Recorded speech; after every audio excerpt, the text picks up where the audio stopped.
Thank you. No problem. Yes, so my name is Danielle Bassett. So you were close. I get that a lot. People think I'm Italian. I'm not. It's French. But I'm the product manager at ProQuest for our health sciences products. And I'm here to talk to you today pretty briefly about a new product that we just had that launched called the Nursing and Allied Health Database. So this product combines two essential resources into one.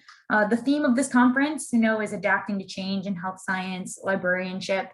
And as I'm sure you all know, in nursing and allied health, there have been some really big changes in education in the past year with everything going online, and that including a lot of either preparation for labs and clinicals or labs and clinicals themselves. So there's an increased reliance on clinical video content, and we recognize that, it's much easier to have this all in one place and have this in a user experience that's really easy for students and for faculty to use. So we brought together our nursing and allied health database with nursing education and video into a single product on the ProQuest platform in a streamlined user experience. So that nursing and allied health database is an ever-growing collection of over 700 current peer-reviewed full-text journals, in addition to hundreds of other full-text sources like gray literature, dissertations, reports, trade journals, magazines, and more. And then the nursing education and video is a continually updated collection of streaming video. There's over 300 full-length clinical skills videos from Medcom TrainX, and those cover best practice techniques and instructional informational content, everything from how do you insert an IV to taking basic vital signs to things that are softer skills like documentation or leadership or critical thinking. And there are 40 new videos that will be added every year to that collection, and these are all reviewed by and approved by RNs. And then the user experience we also tailored to this population specifically after doing a bunch of user tests, as well as working with our advisory board. So just to go into what the product looks like a little bit, give you a sense of the product itself. This is the new homepage. Again, we tried to make it really visual, really inviting. The search bar, we've gotten feedback is it's Google-esque, so students are intuitively know what to do, how to use it. We wanted to make the video front and center in other databases, and certainly previously in our databases, the video was kind of buried and hard to find. We want to make sure that faculty and students know exactly where and how to get that video. So we have this carousel of our popular videos and then a quick link to be able to browse just our video content, as well as click links to view leading publications, multicultural reports, which are PDFs of our Culturegram product, which has information for different countries, including their beliefs, their practices, including healthcare, which is helpful for students who are learning about how to have culturally sensitive care. And there's other content types as well that we have quick links to, like books, our case studies, and dissertations and theses. Wanted to show you what a results page looks like. So we did edit this a little bit too, just to make it streamlined to this population. Again, we know that the use cases students are going to be wanting to limit to the past 1 year, 5 years, or 10 years right off the bat. So we wanted to make that an easy, quick, one-click situation. And then we also, again, wanted to make this video front and center, easy to find. So we also have, if there's a video applicable to your search, it will pop up in this sidecar in your results page, just to make that video easier to surface. This is what the video will look like in the platform itself. It's a very cinematic experience. You can make this full screen. I just wanted to be able to show you the running transcript. It's a running searchable transcript. And also you'll see the embed up there. So we do have LTI capabilities. We can embed this into learning management systems with that tool. So it's really useful in terms of remote teaching and learning. And then quickly, just because we get good feedback that our full text is easy to find and easy to use, I just wanted to show what that looks like for an actual article record. So this is what the HTML view would look like, but you'll see this also has a PDF option. So we like to include the PDF option if we have it. So a lot of people find that easier to read. And then also the same tools that one would come to know and love on the ProQuest platform, the ability to download, cite, email, share is all, again, easy to use, clear, intuitive. So that's my spiel, just my little quick presentation. I really encourage you, if you're interested at all in reviewing a title list or getting a more in-depth demo for the product or doing a trial, please reach out to your account manager and we'll be happy to set you up with that.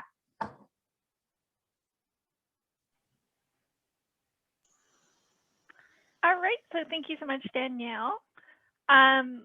That's the end of this session for now. So the next session is our closing speaker with Dean Giustini. So I think Tech will add the link to that session in the chat now. And we had planned to have kind of a quick little 5-minute break, but I think the plan is that we're going to just kind of go ahead with the closing speaker once everyone's kind of made it over to the room. Colleen, we're in the right room right now. Oh, so I'm everybody sorry. Just stay here. Sorry, we had a little bit of a switch around with the links, but we're all in the right space for the closing speaker. Oh, my apologies. I got confused there.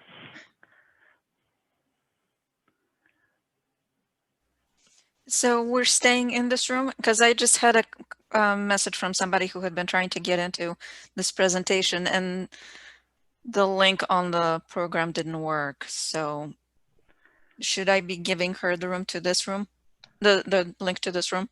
Yes, feel free, and I'll try to troubleshoot that really quick. I think we have technically a minute or two before Dean's scheduled to go on, so I'll just take a minute to try to address that. Okay, that sounds good.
I think we can just go ahead and get started with our closing speaker here to stay on track.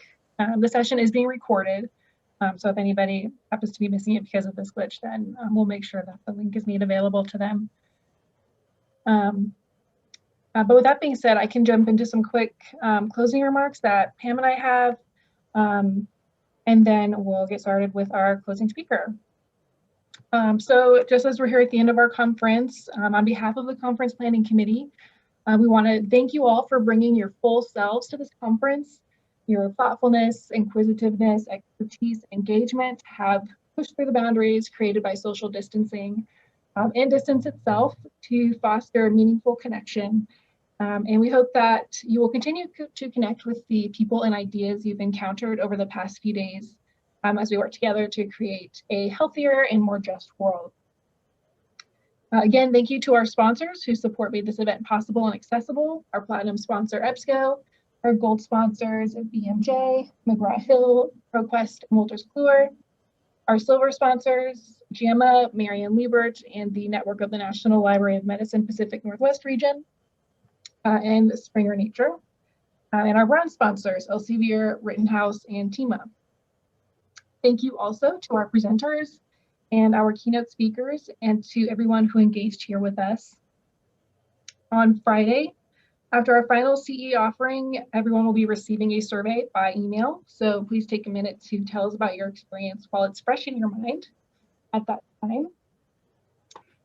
Let me see here. So I'll move in now into introducing our closing speaker. Over the last 3 days, we have explored how our world is changing and our professions transforming with it. We have seen how health science libraries can shift from following trends to creating a more reflective and more accessible, equitable future. Our closing speaker has reshaped health information work for those of us who have been his readers, students, and colleagues. A champion of open education, he launched and maintained HLWIKI, hopefully I said that right, an internationally recognized resource in our field. For over a decade, the wiki grew, and with it, a community of dedicated students and professionals investing time and expertise into this unique knowledge object. In 2020, he began a wiki-based guide to COVID-19, which he continues to update. A biomedical librarian with the University of British Columbia, he's an award-winning instructor and librarian, advocate for excellence in evidence synthesis, healthcare collaborator, and leader within the medical library community. And it is my sincere pleasure to introduce our closing keynote, Dean Giustini, who will talk to you about his research into open science through the dual lens of social justice and COVID-19.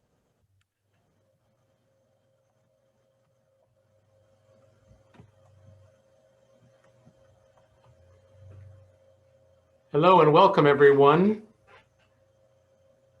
I'm hoping that everyone can see the first slide of my presentation.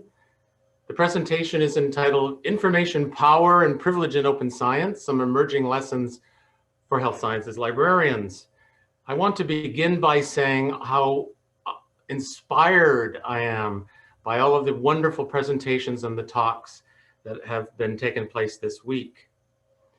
By way of introduction, I also want to say that I have about 20 slides, and I probably will talk for 20 or 25 minutes, depending on the timing. So you can settle back and relax and enjoy. As you follow along with the slides, be sure to refer to the handout that I've prepared. I cite a number of different papers and websites there, and some interesting content that you can look at after the presentation. Today's talk is part of a larger open science project that I've been working on for about a year. And we looked at about 9,000 papers, if you can imagine, for our scoping review. And it was during that project where I began to discern many of the social justice themes that I'm going to talk about today.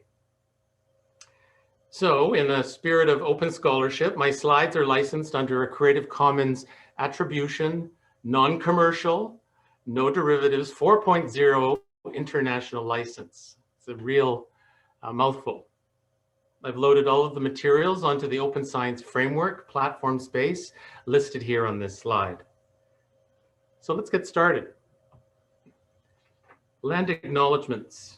I would like to acknowledge that I'm speaking to you today from my home in Vancouver, Canada, on the traditional, ancestral, and unceded territories of the Coast Salish people, the Squamish, Tsleil-Waututh, and Musqueam nations.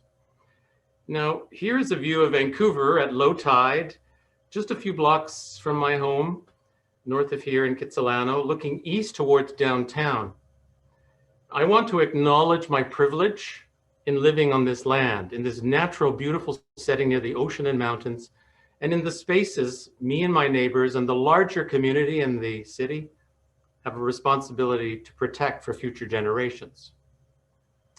So at this time, I would like to invite you all to share your location with us by typing a few words briefly into the Zoom chat box. And I'm wondering if, Colleen, if you're there, you can read off some of the locations that are being typed into the chat box. I sure can. Oh, they're going fast. Okay, Anchorage, Alaska, Portland, Oregon, San Jose, California, Vancouver, BC, Seattle, Washington, Boise, Idaho, I saw go by, Sacramento, California, Victoria, BC, Delta, BC, and many more I missed as I went. Anchorage. That's wonderful.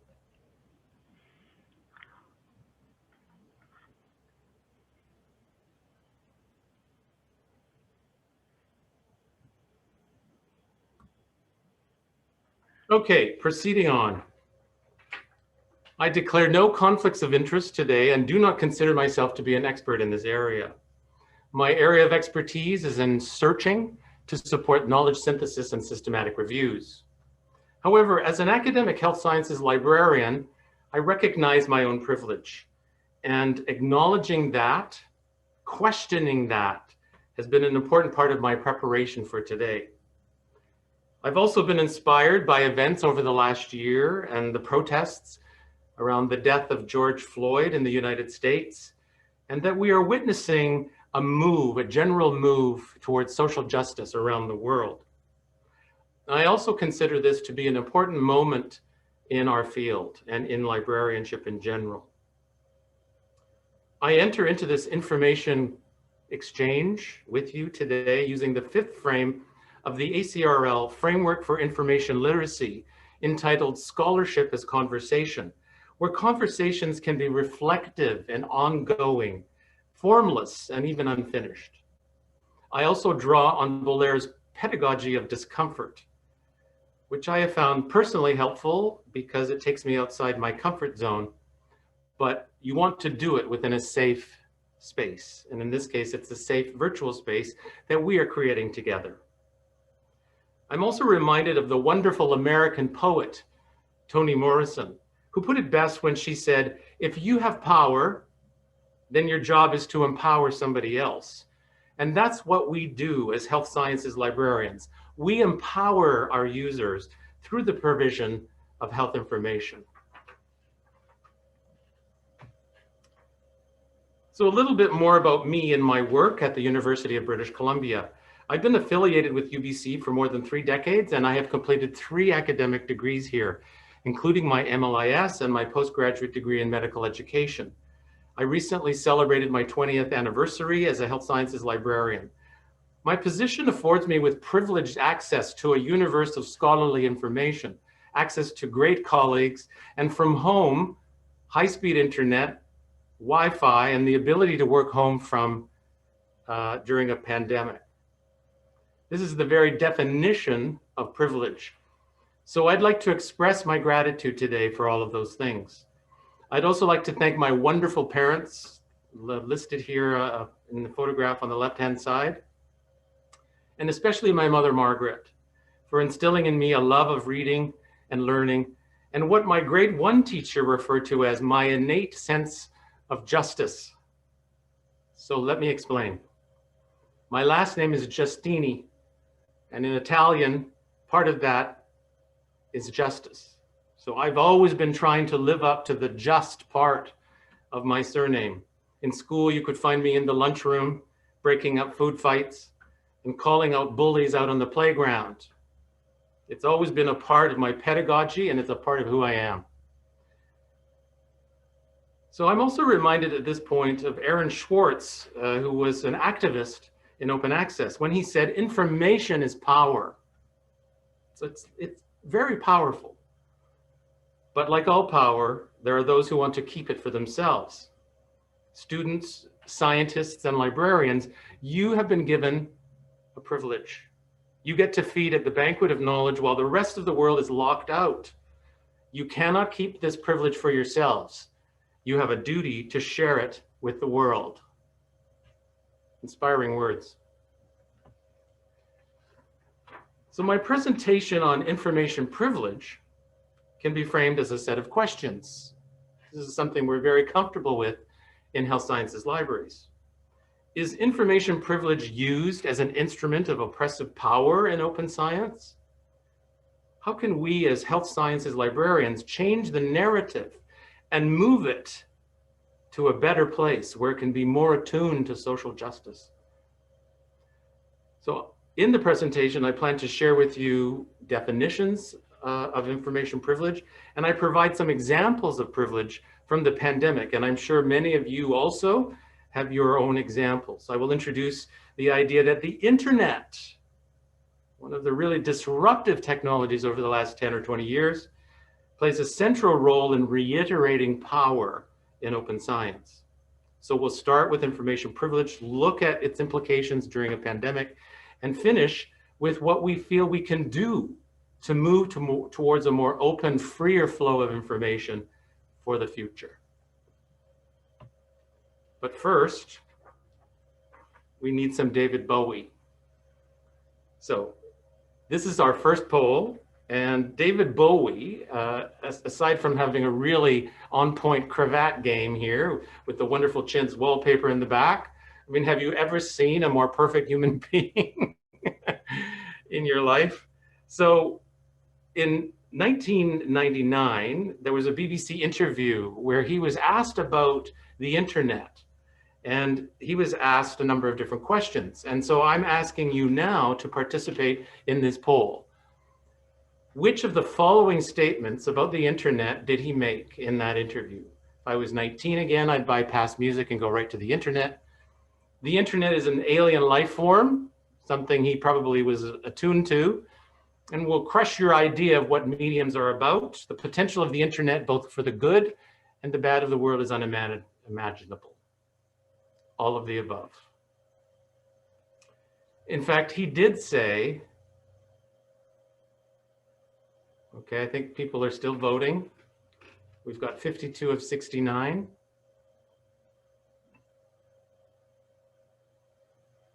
So clearly the winner is all of the above, and you would be right. He seemed to be very prescient in terms of predicting the power that was going to be unleashed by the internet. And apart from that, he's just a really interesting public figure.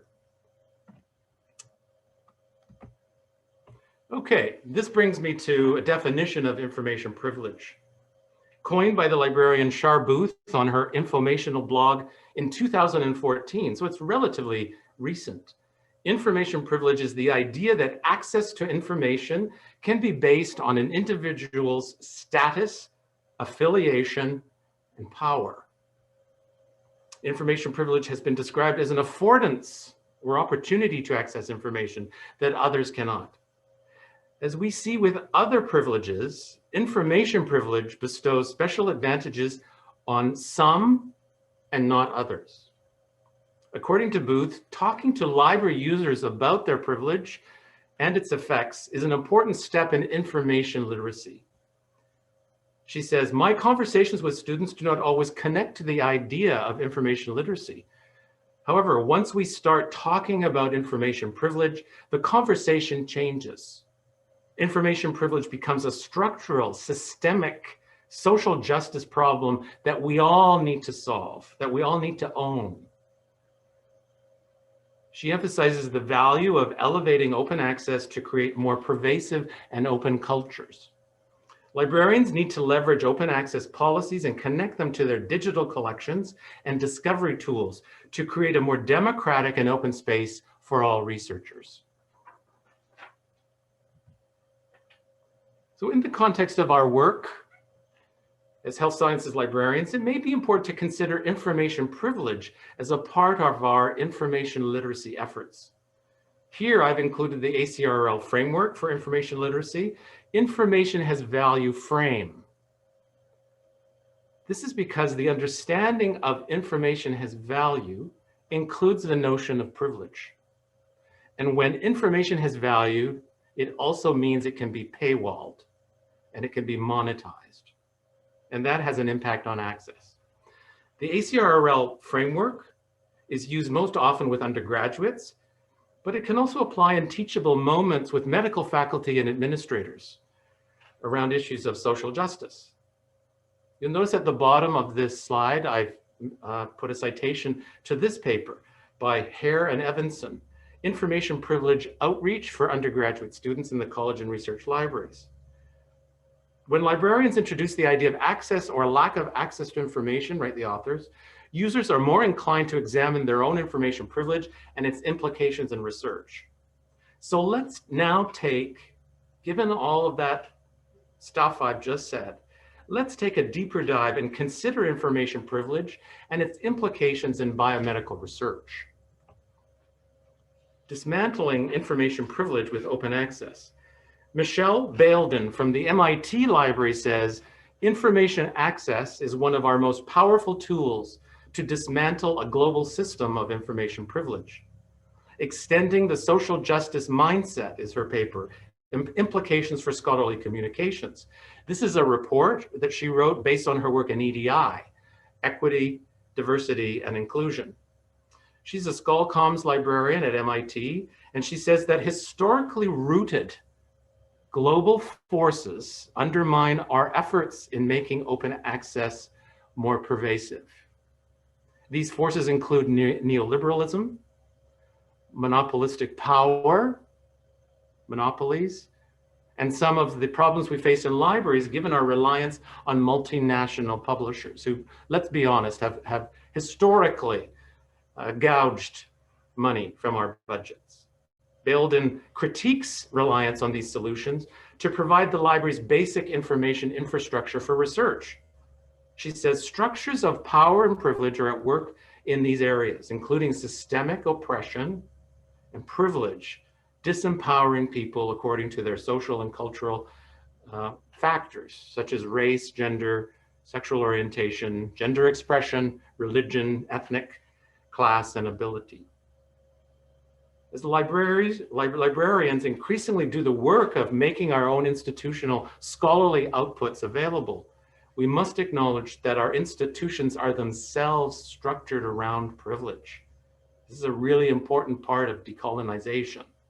A focus on open access limited to proprietary tools and commercial products, therefore, also risks that we are reproducing structures of power. This is a really important statement that Bailden is making in her paper.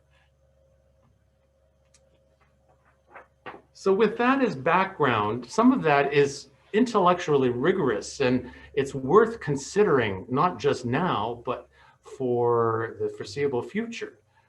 All of those papers I've cited are really worth digging into and reading thoroughly.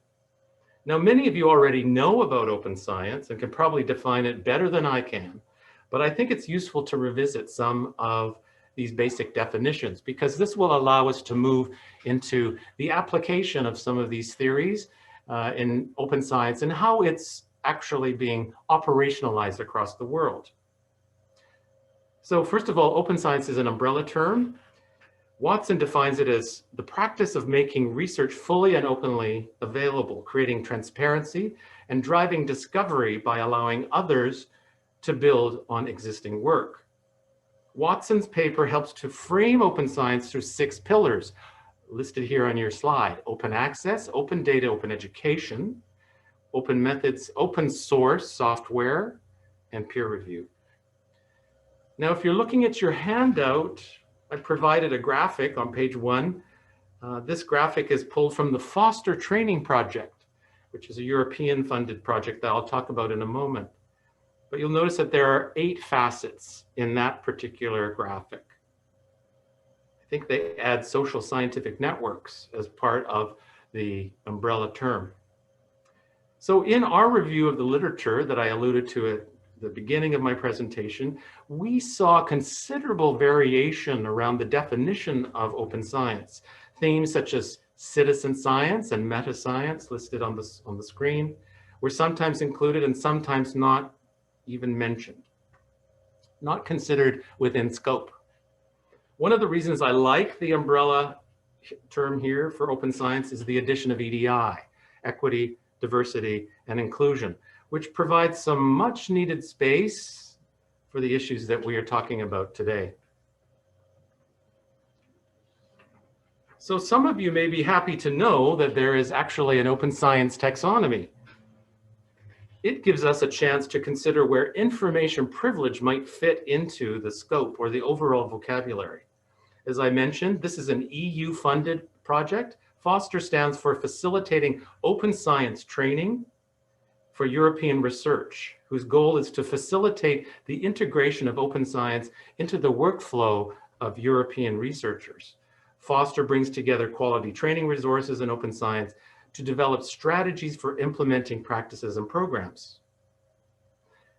The taxonomy consists of 8 branches, starting on the left-hand side, or tree structures. The branches are very similar to the control vocabularies that we use in our field, including mesh, and more specific topics are found by moving left to right across the taxonomy. You'll notice that equity, EDI, equity, diversity, inclusion are not included. FOSTER should really reconsider this and develop a tree for social justice, including EDI, as these terms are already starting to appear in the definitions. This brings me to my second poll. So as we're pulling up the poll, I just wanted to say that I think that open science cannot meet its potential until we support it around the world. Failure to achieve our goals will slow progress in solving humanity's most pressing problems, well beyond COVID, that include environmental issues and climate change. So if you could select one of these from the list, clean water, college education, free healthcare, or access to scientific journals, which one would you make if you had the power to do so, the power and the privilege, which would you make openly accessible?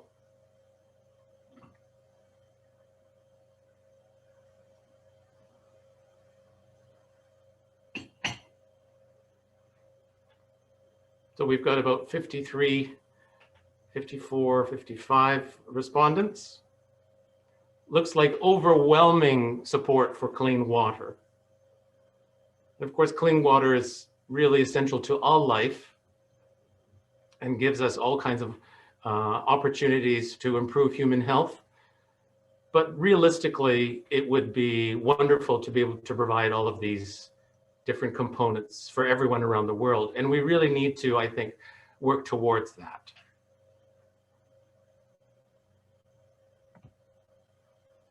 I'm going to close the poll.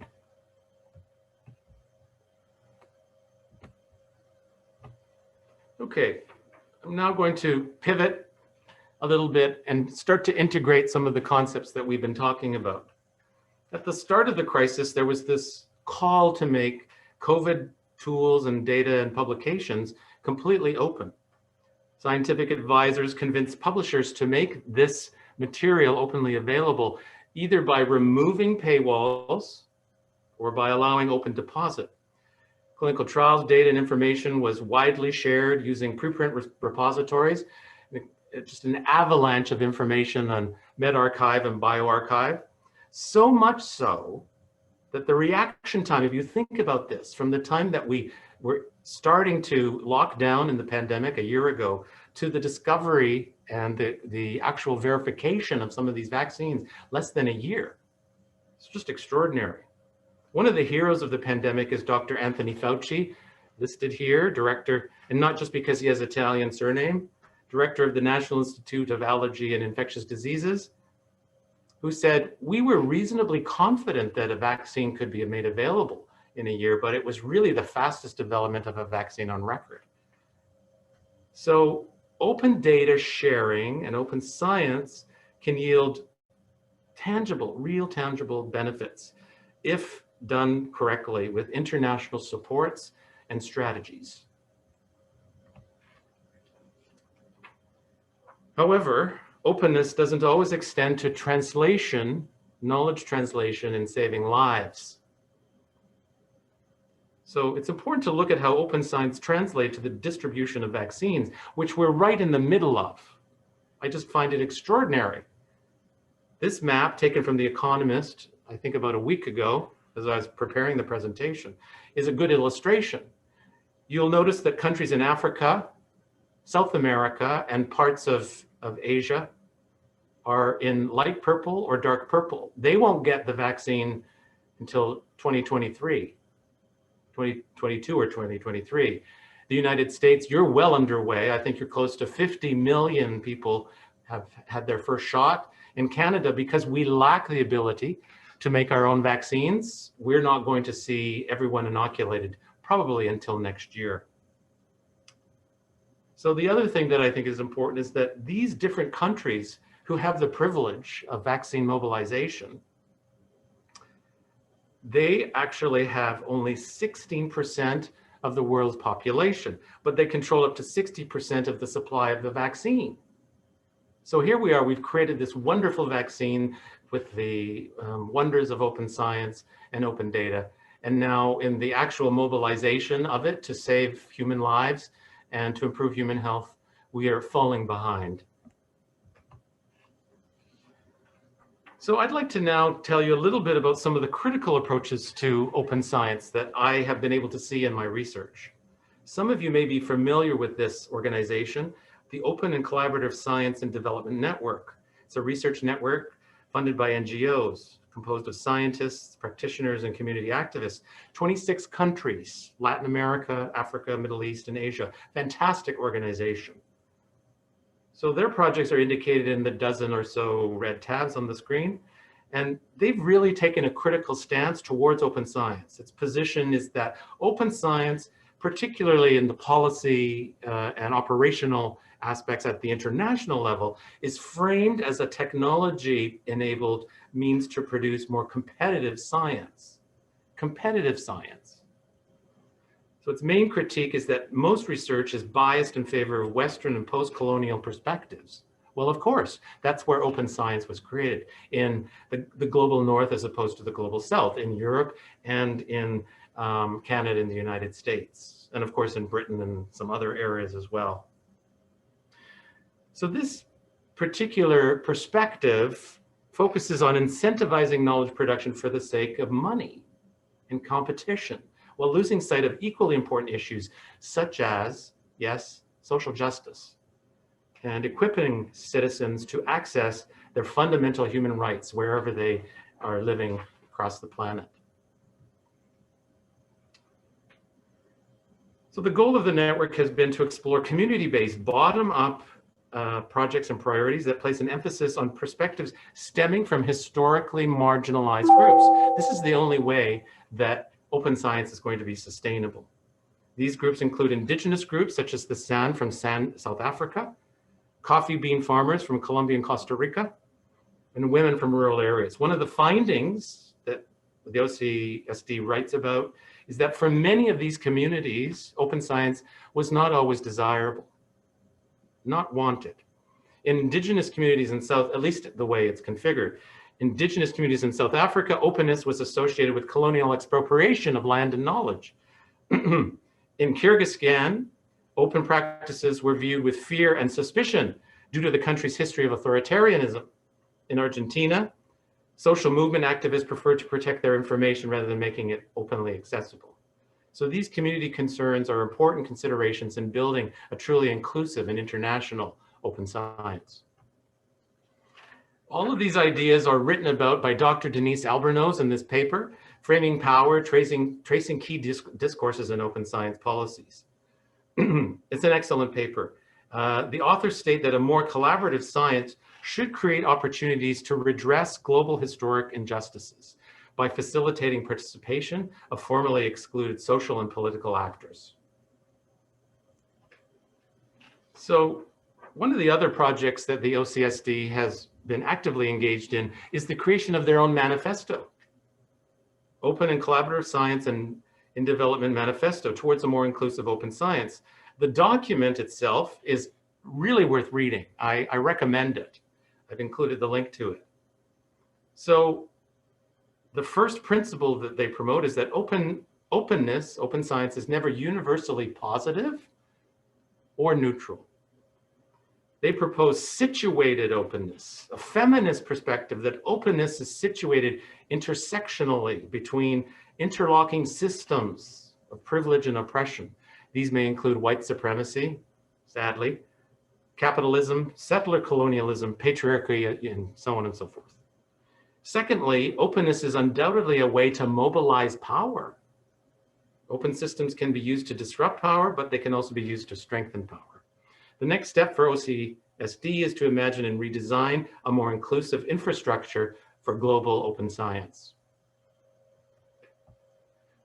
So from that theoretical and I think really wonderful perspective, which I really encourage you to delve into if you have the opportunity and the inclination after the presentation, I just wanted to highlight a couple of really interesting projects and then make some concluding remarks.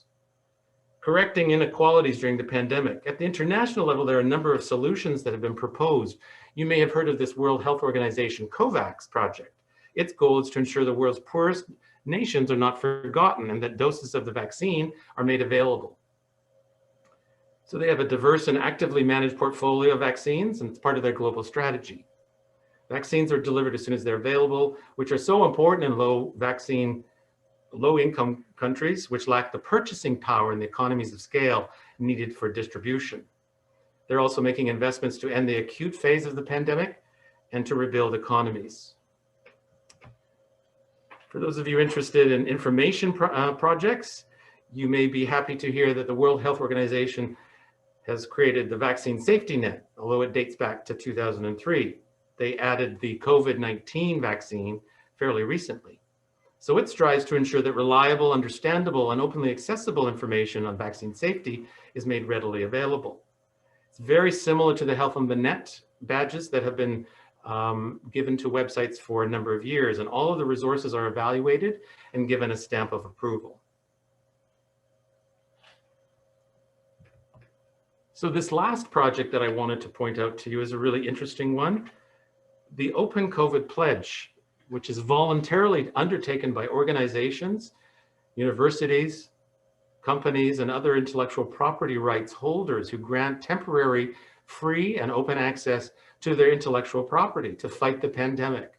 One of the tensions in open science that we saw in our study is between valuable protections for intellectual property and putting in necessary protections for people.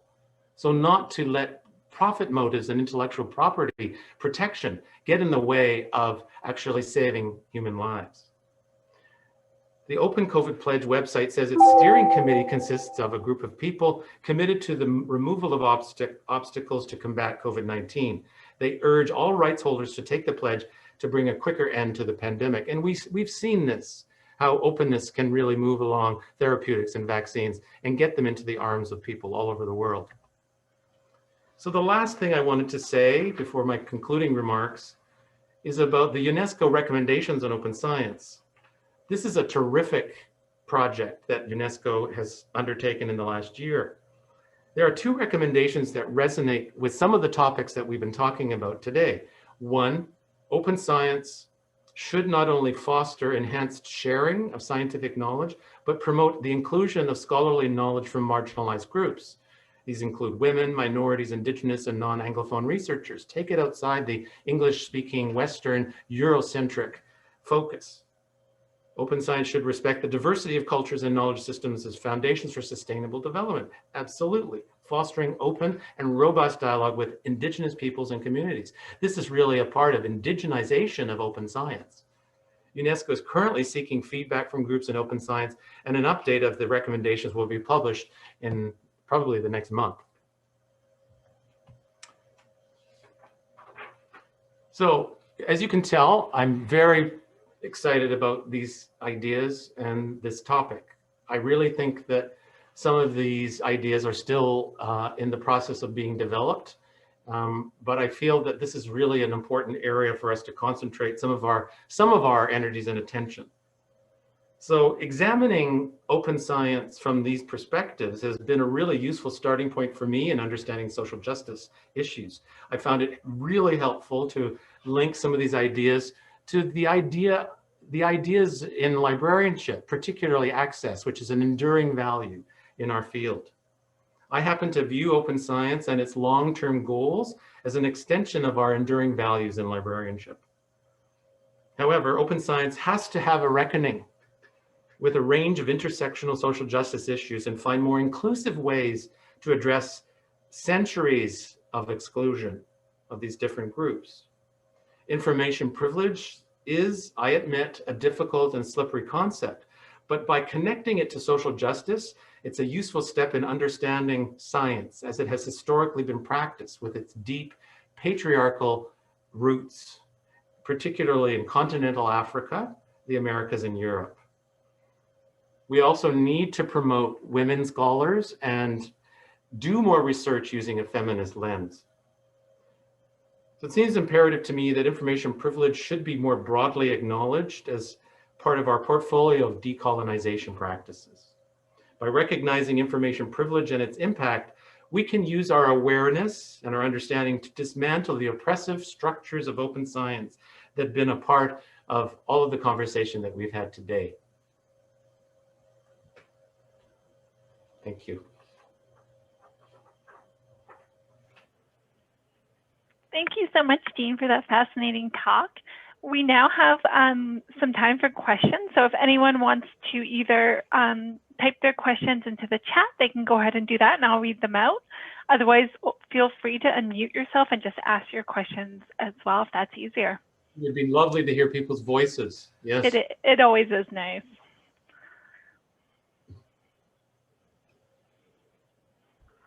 So while we're waiting for questions, I should tell everybody that the PowerPoints that I've used today are a slightly updated version of the ones that are loaded into the OSF space for the conference. So I'll be remedying that probably in the next couple of days.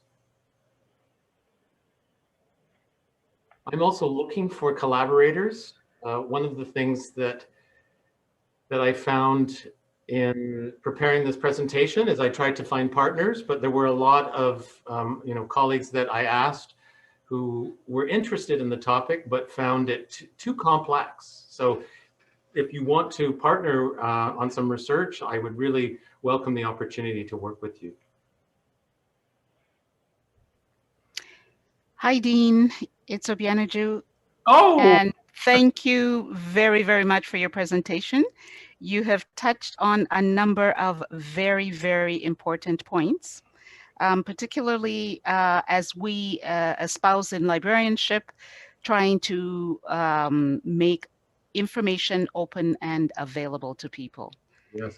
Yes, as you know, in my career in librarianship, I have found that we actually have not been very good living our principles. Yep. So I would say that if you're looking for a collaborator, I am very happy to collaborate with you. Wonderful. Yes, and also to challenge everybody who has been at this conference, hearing all of the presentations on equity, diversity, and inclusion, to do something about it. I've been in this field over 20 years, and I have seen many, many times the discussions about diversity and inclusion have happened, and they have just been discussions. Let's get some action happening. That would really gladden my heart. Thank you. Those are really inspiring words. Thank you, Obianju. I mean, I've really enjoyed working with you on the Indigenous issues through the Canadian Health Libraries Association, and it would be lovely to sort of reconnect with you and work on something together. Thank you. Happy to do it. So there are a lot of different questions. Where to begin? One thing that I think would be really useful is for me to take some of these questions away. I think some of the ideas need some rumination. I can tell you, of all the presentations that I have ever done, I have worked the hardest on this one because it's so far outside of my area of expertise. But I have found it really illuminating. And one of the things that I think we could do at a future conference is to have a workshop on some of these topics, because we could explore them and we could really have an opportunity for a good conversation, which you can't always have when you've only got a couple of minutes and we're in this the Zoom room. How many questions are there, Colleen? I can't really. There's 2 questions currently right now. I can read them out to you if you want to quickly comment, or does that sound good? Sounds good to me. Okay, so from Nancy Shin, we have, is there any formal guidance guiding the open science and data movement, particularly with regards how data is collected and used with regards to underrepresented/marginalized populations? Yes, I think so. It's interesting. I would probably want to talk to you a little bit more about what kind of guidance you're talking about. But, you know, one of the things that I found kind of interesting was that theme around making things open in certain Indigenous communities, particularly data and information about different Indigenous groups, is they don't always want information about them to be made open, right? And so there are some Indigenous related data standards that I think we would want to look at. And of course, it would depend on what sorts of groups we're talking about when we say marginalized groups. You remember I was talking about some of those groups in South America and Africa, and that we really need to have a mechanism, whether it's a mechanism like the OCSD or some other group like Unesco, to be able to work with those communities and to make sure that we're not doing things in a way that is disrespectful. Wonderful. Thanks, Dean. That's awesome. Great. So we also have, it may be more of a comment than a question, but if you're okay, I'll still read it out, Dean. It's from Judy Kramer, who says, hospital staff without well-supported librarians do not have access to information. Therefore, they rely on up-to-date, if they're lucky, and Google, which is good, bad. Some hospital staff are privileged, the haves, and some are not, the have-nots. Most hospitals in my hospital system are have-nots, and all have been accredited by the Joint Commission. And it's saying that something needs to be done about them. I'm trying to sum this up a little bit as well. So they're saying that open science is helping, but most medical staff don't understand the publishing industry. What is authoritative information?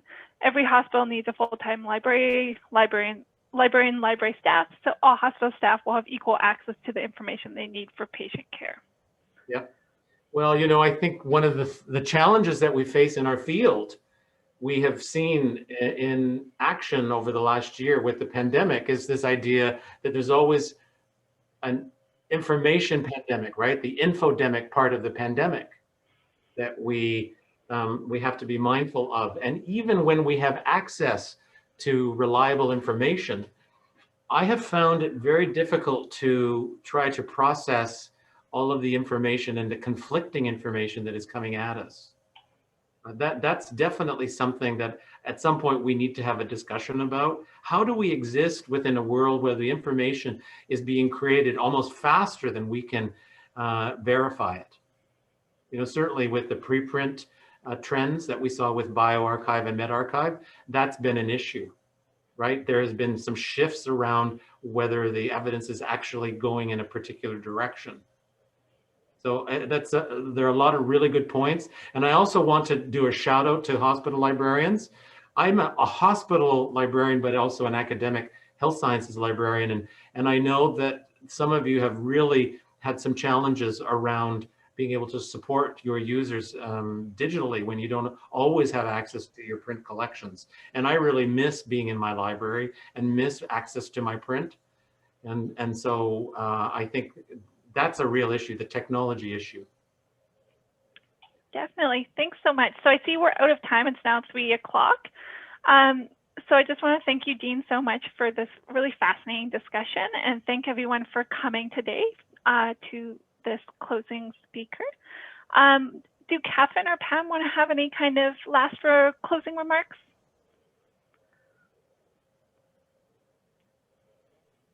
Hi, this is Catherine. I'll just kind of piggyback off of what I said earlier, that I really appreciate everybody taking the time out of their week to attend this inaugural virtual conference. I think it was really interesting and engaging, and I hope everybody got something valuable out of it. Yes, thank you so much, everyone. And thank you, Dean, for that awesome talk. It was a great way to sort of mobilize us into action as we finish this time of reflection and learning. And I wanted to remind everyone, you will be getting a survey tomorrow about your experience with the conference. Please do take the time to fill it out. We would love to hear back from you.